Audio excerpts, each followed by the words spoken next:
Bonjour à tous, c'est Simon et je viens vous causer des news de la planète cinéma. En petit préambule, restez bien jusqu'à la fin de cette vidéo parce que pour la première fois, on va vous proposer un jeu concours plutôt sympa. Alors, qu'est-ce qui s'est passé ces derniers jours du côté du Cinoche? Eh bien, énormément de choses et donc du coup, on a un programme, vous allez voir, qui est plutôt copieux. Tout d'abord, on va revenir sur ce qui vient de se passer au box-office américain parce que mine de rien, c'est assez intéressant. Alors, comme on pouvait s'y attendre, Mortal Kombat, pendant une dizaine de jours, a été en tête du box-office. Ce qui est vraiment pas une surprise parce que la licence de jeux vidéo là-bas est extrêmement forte, elle est très populaire. C'est clairement le territoire sur lequel les jeux se vendent le plus et où ils sont le plus appréciés. C'est donc pas pour rien que Warner avait décidé de remettre en chantier un film produit par James Wan. Donc voilà, on était forcément un petit peu curieux de voir ce que ça allait donner. En l'espace de 2 week-ends sur le sol américain, le film a amassé 34 millions de dollars, ce qui est à la fois très faible mais plutôt assez élevé pour une période de pandémie. Je crois que sur le territoire américain, il faudrait que je vérifie, mais il y a quelques jours, on en était seulement à 56% des salles ouvertes. Donc vous voyez bien que c'est pas évident de faire des scores corrects dans ces moments-là. Le film était un peu plus faible à l'international, parce qu'à l'international, il doit être, à l'heure où je vous parle, à 66 millions de dollars récoltés, ce qui est faible, et ce qui est vraiment même tout petit pour un truc a priori de cette ampleur. Néanmoins, n'oublions pas que Warner a été plutôt malin, parce que ça n'est pas un blockbuster. Hein. A priori, hors promo, le film a coûté 50 millions de dollars, ce qui est assez peu, et disons, peut-être vous risquez de vous en rendre compte quand vous le découvrirez. Et en attendant, vous pouvez toujours aller voir la critique qu'a écrit notre bon Mathieu. Mathieu, donc, qui a pleuré des larmes de sang, semble-t-il, devant le film. Mais je voulais pas juste vous dire, tiens, Mortal Kombat est en tête du box-office. Non, ce qui est intéressant, c'est qu'il y a quelques heures, il vient d'être détrôné par Demon Slayer, le train de l'infini, qui est un film d'animation japonais, un animé donc, et que ce film a réalisé vraiment un sacré tour de force, et aux États-Unis, et on va le voir dans le monde. Et ça, c'est plutôt intéressant parce que assez peu de gens avaient vu déferler le film dans les commentateurs, dans les observateurs, mais c'est un phénomène assez énorme. Alors déjà, il faut quand même bien noter que, à nouveau, en période de pandémie, détrôner au box-office américain une des licences là-bas les plus attendues, c'est quand même un sacré truc. Parce qu'effectivement, ce week-end, le film est passé devant Mortal Kombat. C'est une très belle performance, c'est assez impressionnant. Il faut bien voir que le film, ça fait maintenant quelques semaines, quelques mois, qu'il se transforme progressivement en phénomène culturel et en raz-de-marée. Tout simplement parce que, à l'heure où je vous parle, il a amassé 428 millions de dollars de par le monde. C'est énorme et ça en fait le film japonais le plus rentable devant Chihiro. Alors, c'est extrêmement intéressant. Nous, on n'a pas encore vu le film et il arrive le 19 mai en France pour la réouverture des salles. Donc, je vais pas commencer à vous dire il est bien, il est pas bien, je n'en sais rien. En revanche, là où c'est par définition très intéressant et ce pourquoi on va suivre ça d'un œil extrêmement intéressé sur écran large, c'est tout bêtement parce que on sait et on constate depuis 20 ans la capacité de la création et en particulier de l'animation japonaise à structurer, à influencer énormément la culture populaire internationale. Donc, quand on voit un film qui, avec cette puissance-là, cette rapidité-là, y compris dans un contexte, on va dire, d'exploitation des films qui est encore très compliqué, et bien un film qui, dans ces conditions-là, arrive à avoir un tel succès, va forcément avoir une énorme influence dans les mois et les années à venir sur le reste de la production. Donc, on est vraiment très impatient et très curieux de le découvrir. On reviendra dessus parce que, justement, en France, il va bénéficier d'une sortie un peu événementialisée, comme vous le verrez bientôt. Deuxième sujet qui nous fait bien kiffer, qui nous sort un petit peu des blockbusters et de toutes ces choses-là, c'est un gros sujet zombie, parce que dans les mois et les années qui viennent, on va avoir quelques projets plutôt excitants, ou en tout cas atypiques, autour de ce genre-là. Alors vous allez me dire, le zombie, ça t'essoré, on en a vu, on en a mangé, on en a appris dans toutes les directions. C'est vrai, mais on se dit ça tous les 10 ans, et puis tous les 10 ans, on reprend une grosse claque. C'est un genre qui n'a jamais cessé de se réinventer et de se renouveler, en particulier depuis les années 70. Et justement, peut-être avez-vous vu, en 2017, un tout petit film assez brillant et très inventif, qui a été connu à l'international sur le titre Cut of the Dead et en France, où il a été brièvement et très modestement exploité en salle sur le titre Ne coupez pas. Alors il faut pas trop en dire, parce que c'est ce qu'on appelle un film à concept, mais un film à concept qui est assez brillant et assez kiffant. Regardez-le vraiment, si je vous en dis pas plus, il est réalisé par Shinichiro Ueda, et ouais, c'est un gros bonheur de cinéphiles et d'amateurs de zomblard. Et bien ce film va avoir droit à un remake français, qui s'intitulera Z comme Z, et on le devra à Michel Hazanavicius. Michel Hazanavicius, qui était le réalisateur des 2 premiers OSS 117. Écoutez, alors on peut toujours se désoler de voir un film français faire un remake d'un petit film inventif dont on aimerait qu'il soit plus connu. Néanmoins, Michel Hazanavicius étant bien loin d'être la dernière des tanches et étant quand même un cinéphile averti, moi je suis extrêmement curieux de voir ce qu'un cinéaste de sa trempe peut donner avec un projet de zombie à la française entre les mains. On sait déjà que le film sera interprété par Bérénice Bejo et Romain Duris. Et écoutez, moi pour une fois, je vais pas me plaindre de voir une production hexagonale se risquer dans ce genre-là et le faire, on peut l'espérer, avec un petit peu de moyens. Et puis, eh ben, c'est pas la seule actualité qu'on a du côté des zombies, parce que maintenant je vais boire du café, donc vous allez me regarder boire du café avant que je finisse cette phrase. Voilà, c'était super. Eh bien donc c'est pas la seule actualité qu'on a du côté des zombies, étant donné que eh bien George Romero revient d'entre les morts, ou plutôt une œuvre de George Romero. George Romero, c'est le réalisateur légendaire, culte, qui a réinventé le zombie, qui lui a donné sa forme moderne, sa forme actuelle, en 1968 avec La Nuit des Morts Vivants. Eh bien, il se trouve que George Romero est décédé en 2017 des suites d'un cancer, ça arrive au meilleur. Eh bien, sa veuve, Suzanne Romero, a annoncé qu'elle venait de donner à 3 scénaristes le traitement et le début du scénario de Twilight of the Dead, qui aurait dû être l'ultime épisode de la grande saga de zombies de George Romero, et qu'ils allaient tout simplement essayer de, alors en restant fidèles à l'œuvre et à l'esprit de l'auteur, du cinéaste, et qu'ils allaient essayer tout simplement d'en faire un film, et qu'ils commençaient à chercher un réalisateur ou une réalisatrice pour porter à l'écran cet ultime épisode. Et bah écoutez, moi c'est plutôt un truc qui me plaît, je reste extrêmement attaché à la saga de George Romero, qui était brillante, politique, maligne, drôle souvent, passablement gore, énervée et toujours très intéressante. Et puis il y a plein d'autres films de lui dont on vous parlera, qui sont à redécouvrir. Et justement, eh ben, il n'y a pas que Twilight of the Dead de George Romero qui fait ou qui va faire l'actualité, étant donné que va sortir, le 3 juin si ma mémoire est bonne, en France, un film inédit de Romero. Et ouais, on a retrouvé un film de 1973, on vous dira plus de détails bientôt sur écran large parce que c'est vraiment une aventure un peu à part, et ça s'appelle The Amusement Park. C'est l'histoire d'un vieil homme qui va se retrouver coincé dans un parc d'attractions, dans une petite foire locale, et ben c'est un film qui a été donc 73, c'est donc entre La Nuit des Morts Vivants et Zombie. Et bah tout simplement, c'est une autre forme de film de mort-vivant qui s'annonce assez incroyable, qui avait été perdu, qui a été retrouvé et restauré récemment. On va bientôt vous en dire plus, mais ça, mine de rien, c'est un beau petit événement de cinéphilie et ça nous donnera aussi l'occasion de vous recauser de ce cinéaste qui est un cinéaste assez merveilleux. Ensuite, et bah justement, a priori, il semblerait que dans les semaines qui arrivent, on va pour de vrai réouvrir les cinémas. Alors, restons méfiants, parce qu'on sait, et on l'avait vu en décembre dernier, combien notre gouvernement est susceptible de ne pas tenir parole, de dire n'importe quoi, ou de faire l'inverse de ce qu'il avait promis.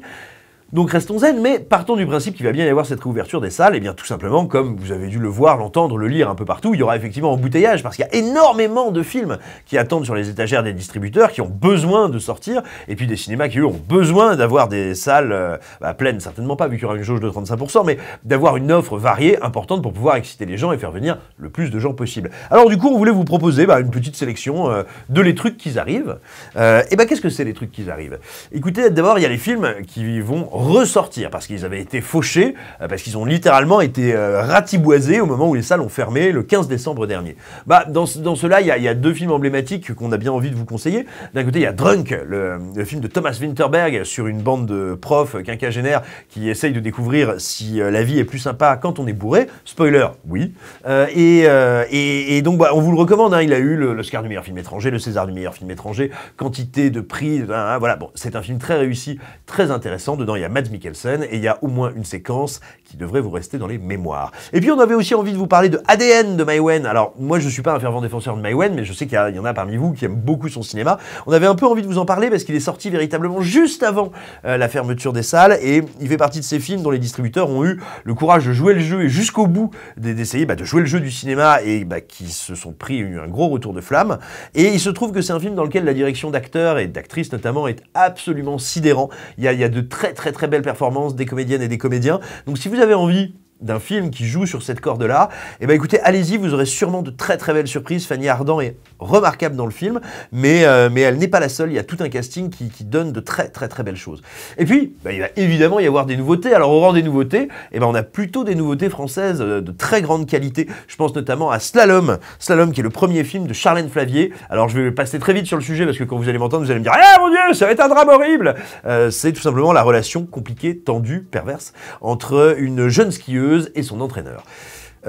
C'est joué par Jérémy Régnier et Noé Habitat. Jérémy Régnier, je vous le présente pas, vous le connaissez. Noé Habitat, c'est une des révélations les plus impressionnantes de ces dernières années, une toute jeune comédienne française. Écoutez, c'est un film qui est profond, très fin, loin de tous les clichés et représentations qu'on peut avoir parfois de ces questions-là, qui va vraiment vous vriller le cerveau. C'est admirablement bien mis en scène, c'est très prometteur pour un premier film. Bref, Slalom, ça sort donc le 19 mai, foncez. Et puis il y aura évidemment Mandibule de Quentin Dupieux. Bah écoutez, si vous avez un peu envie de voir les deux fous furieux du Palmachot faire absolument n'importe quoi avec une mouche géante dans une villa de vacances peuplée de 12 abrutis et de gentils tarés, bah écoutez, c'est plutôt une bonne idée. Hein. Moi, c'est pas forcément mon Dupieux préféré, mais honnêtement, c'est bourré de super idées.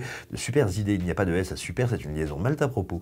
Il y a quantité d'idées tarées, de trouvailles, vraiment assez incroyable. Adèle Exarchopoulos est juste démentielle dans le film et elle va, a priori, normalement, elle va vous arracher les zygomatiques, ça va bien se passer. Donc voilà, vraiment, Mandibule, ça fait bien plaisir. Et puis le 19 mai, il y aura aussi la ressortie d'un grand classique du cinéma bizarre, du cinéma d'horreur, le film qui a énormément inspiré Midsommar d'Ari Aster. On parle, bien sûr, de The Wicker Man, de Robin Hardy, film des années 70 avec Christopher Lee, qui est extrêmement impressionnant, qui est brillant, qui est terriblement ambigu, qui est volontiers trouble, qui est traversé de visions païennes assez vertigineuse et on ne peut que vous le recommander. Il ressort dans une version restaurée superbe. Et bah écoutez, si vous ne l'avez jamais vu, c'est l'occasion. Si vous l'avez déjà vu, c'est l'occasion de le redécouvrir parce qu'il est vraiment dans un état admirable. Et maintenant, je passe à notre jeu concours. Et ouais, c'est la première fois qu'on en fait un là dans ce format, dans le Breaking News, mais on s'est dit que c'était l'occasion de tester. Et puis en plus, c'est sur un truc que nous on attend beaucoup. À l'heure où je vous parle, notre bon Geoffrey est en train de tester Resident Evil Village, donc le 8e épisode canonique de la saga. Il va donc très bientôt pouvoir nous dire ce qu'il en a pensé. Mais moi, déjà, ce que je peux vous permettre, c'est de gagner d'un côté soit une édition collector du jeu PlayStation 4, hein, attention, édition collector du jeu, version PlayStation 4, ou alors, mes bons amis, c'est une très mauvaise imitation de je ne sais pas qui, ou alors, une superbe figurine de Chris Redfield, qui est dans ce beau carton que je ne vais pas ouvrir ici, parce que j'ai 7 mains gauches et 10 pouces droits, ça ne veut rien dire, mais en gros, je risquerais de l'abîmer, mais elle est là, promis, je ne vais pas non plus la secouer, parce que je vais aussi l'abîmer, bref. En tout cas, voilà, si vous voulez une figurine collector de Chris Redfield ou une édition collector du jeu sur PS4, eh bien écoutez, il suffit de participer à notre jeu concours. Comment c'est-il que ça marche? Eh bien, évidemment, c'est très simple. Il vous suffit déjà, premièrement, de vous abonner à notre chaîne YouTube. Donc, si ce n'est pas encore fait, faites-le, de partager cette vidéo, et puis de nous envoyer à l'adresse mail concours@ecranlarge.com tout simplement le titre de votre épisode préféré de la saga Resident Evil. Et puis, tout simplement, on tirera au sort les deux gagnants et on viendra leur redemander leur coordonnées.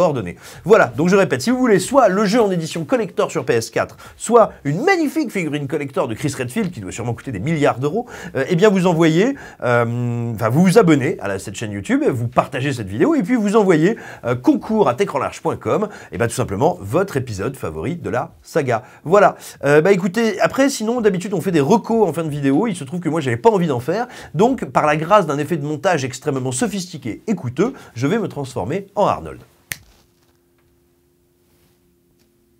Bon, puisque je suis là, je vais vous parler d'Invincible, dont la première saison vient tout juste de se terminer sur Amazon Prime Video et qu'on vous recommande très chaudement.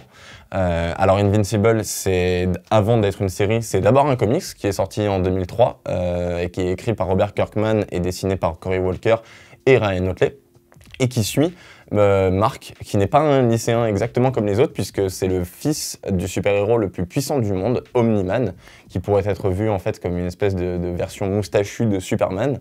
Le monde dans lequel la série se déroule est globalement en fait une satire de l'univers de Marvel et de DC, avec voilà sa propre version de la Justice League, ses super-héros, ses super-vilains, et un humour noir et un humour de sale gosse que Robert Kirkman affectionne particulièrement.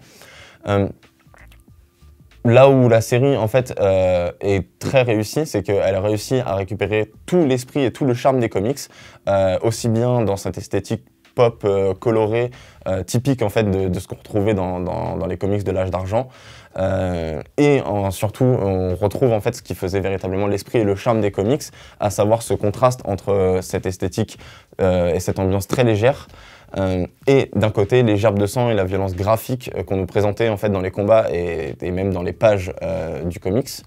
Et en fait cette discordance à la fois entre ce ton bon enfant et cette violence extrêmement brutale, très frontale auquel on est confronté, c'est véritablement ce qui donne tout son charme aux comics et donc à la série, et qu'on retrouve assez fidèlement. En revanche, là où les créateurs ont su faire preuve d'une grande intelligence en termes d'adaptation, c'est qu'ils ne se sont pas contentés en fait de simplement transposer ce qu'on pouvait lire dans les pages du comics, mais qu'ils ont su apporter des petits changements, faire des petites modifications assez subtiles mais bénéfiques pour améliorer le récit, aussi bien en termes de rythme que pour moderniser l'histoire, enlever ce qui éventuellement aurait pu surcharger la narration. Et du coup, en fait, tous ces petits changements permettent avant tout de donner encore plus d'importance aux personnages qui sont ô combien attachants et touchants en fait dans cette série, aussi bien les principaux que les secondaires. Et d'autant que chacun de ces personnages dispose tous d'un doublage incroyable avec un casting de cadors. On a J.K. Simmons, Zazie Beetz, Sandra Oh, Steven Yeun, Mark Hamill et encore tout un tas d'acteurs et d'actrices qui sont vraiment phénoménaux. Donc du coup, nous, on vous recommande très chaudement cette série parce que c'est globalement un petit plaisir pour tous ceux qui ont découvert la Ligue des Justiciers quand ils étaient jeunes et qui aujourd'hui voudraient retrouver un peu ces dessins animés de l'époque, mais avec un propos beaucoup plus mature, une violence beaucoup plus graphique, et c'est que du plaisir. Voilà. Si vous avez apprécié cette vidéo, n'oubliez pas de nous le dire en commentaire, de vous abonner, de laisser un petit pouce bleu et d'activer la cloche pour ne pas louper nos prochaines vidéos. Et puis nous, on se retrouve très bientôt dans une prochaine vidéo. À bientôt!